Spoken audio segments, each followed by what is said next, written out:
क्योंकि लोग रामायण को कथा की वजह से ज्यादा जानते हैं। है ये कथा वो, ठीक है, कथा का इस्तेमाल करेंगे इतिहास को ज्यादा समझने के लिए। तो keeping the story in mind, आप एक इंसिडेंट उठा लो और फिर ये डेटिंग समझाइए। हाँ ठीक है।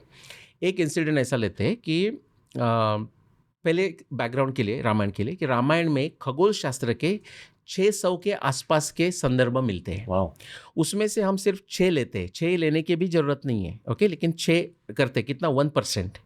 सब लेने चाहिए। विज्ञान ये कहता है कि सब एविडेंस का उपयोग करना चाहिए, आप चेरी पिकिंग नहीं कर सकते, तो 600 ही लेंगे, लेकिन 6 लेते हैं। उसमें से एक ही पावरफुल मैं आपको बताता हूँ।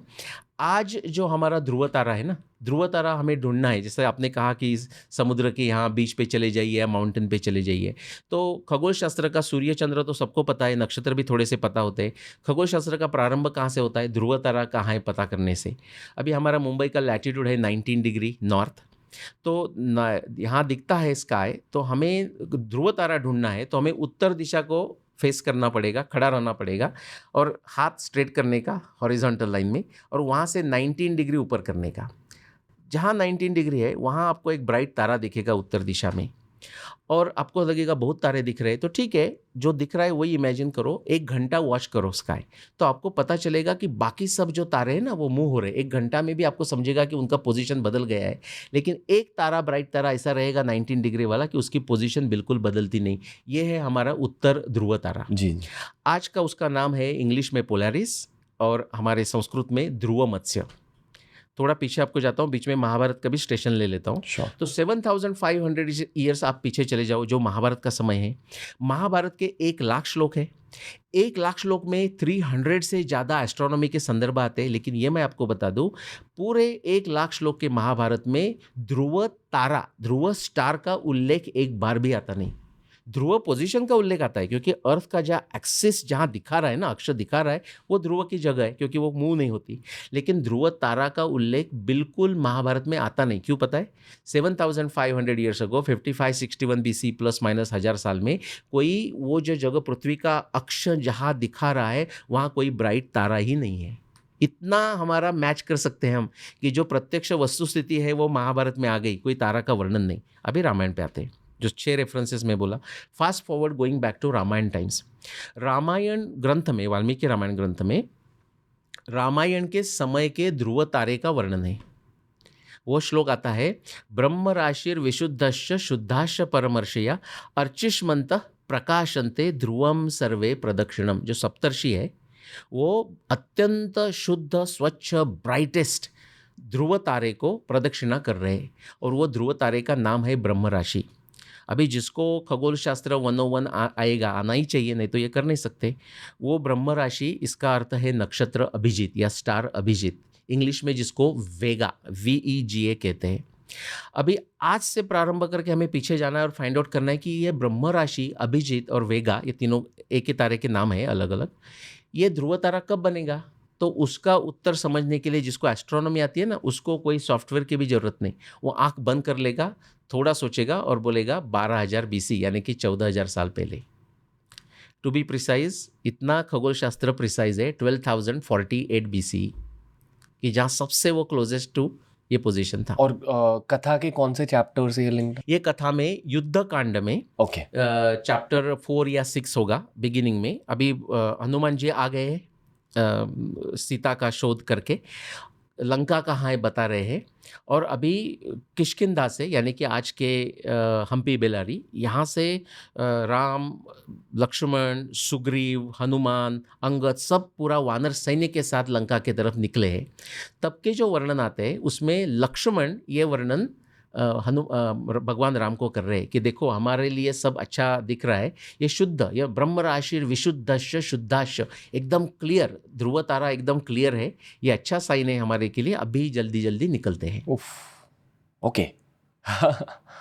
आपने कहा 600 रेफरेंसेस है। हाँ, उसमें से एक रेफरेंस में हम 12,000 BC चले गए। तो अगर 600 रेफरेंसेस है, और जो हमने पहले भी कहा कि आसमान एक घड़ी की तरह है, तो इफेक्टिवली जितने भी चैप्टर्स मेंशन्ड है पूरे रामायण में, हाँ, वाल्मीकि रामायण में, मेरे ख्याल से शुरुआत होती है महाराज दशरथ के साथ।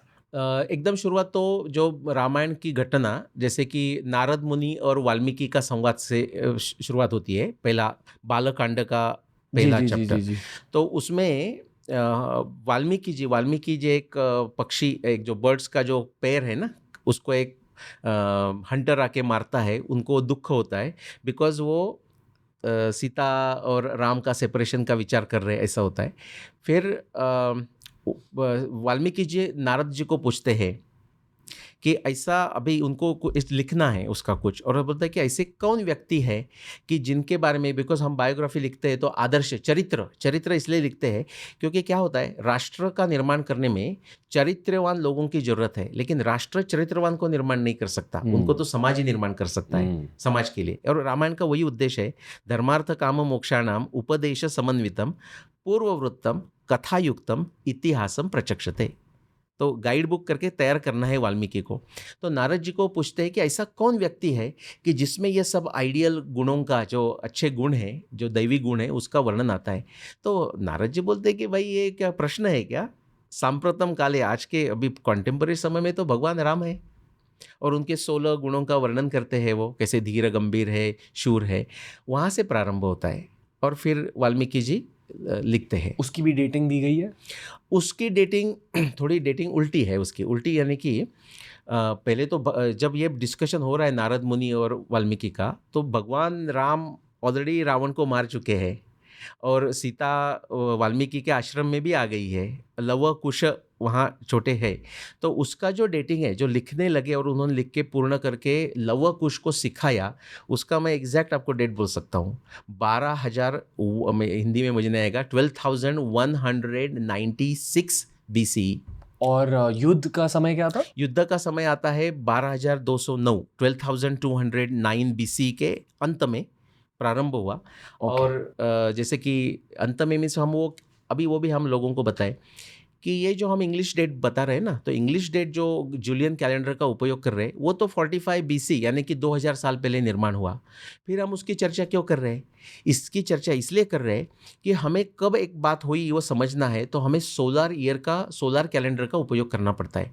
भारत में भी पहले सोलर कैलेंडर था, लेकिन कॉग्निटिव डिसोनेंस में वो उसको रिमूव किया गया। तो अभी इसलिए हमें जूलियन कैलेंडर और ग्रेगोरियन कैलेंडर, जो कि सोलर कैलेंडर है, उसका हम उपयोग कर रहे हैं। तो ये क्या एक्स्ट्रापोलेट करके पीछे लेके गया हुआ कैलेंडर है, तब तो ऐसा कैलेंडर था नहीं। मेरे सवाल पूछने का नजरिया ये है कि लोग ये 365 डे ईयर और डेकेड्स जो हम अभी जीते, इस हिसाब से दुनिया को देखते, तो I want to give them a time machine experience कि हम ऑडियंस को लेकर जा रहे हैं रामायण के समय में। तो आपका प्रश्न क्या था कि अभी युद्ध कब हुआ? हाँ, बेसिकली आस्किंग यू कि युद्ध और वाल्मीकि रामायण की शुरुआत के बीच कितना समय बीत चुका था? अच्छा, तो वाल्मीकि रामायण का समय, जो स्टोरी लाइन है, जो कथा लाइन है, वो दशरथ के साथ प्रारंभ होता है। तो वो अप्रॉक्सीमेटली समय आएगा 12,300 BC। तो ज़्यादा नहीं, 100 ईयर्स की हम बात कर रहे हैं अप्रॉक्सीमेटली। द होल रामायण उससे भी कम, लेकिन अभी हम दशरथ का जन्म से लेंगे तो एक 100 ईयर्स की हम बात कर रहे हैं। नहीं तो भगवान राम का जन्म से लेके भगवान राम का निर्वाण तक, ये हम 60-70 ईयर की बात कर रहे हैं ज़्यादा से ज़्यादा।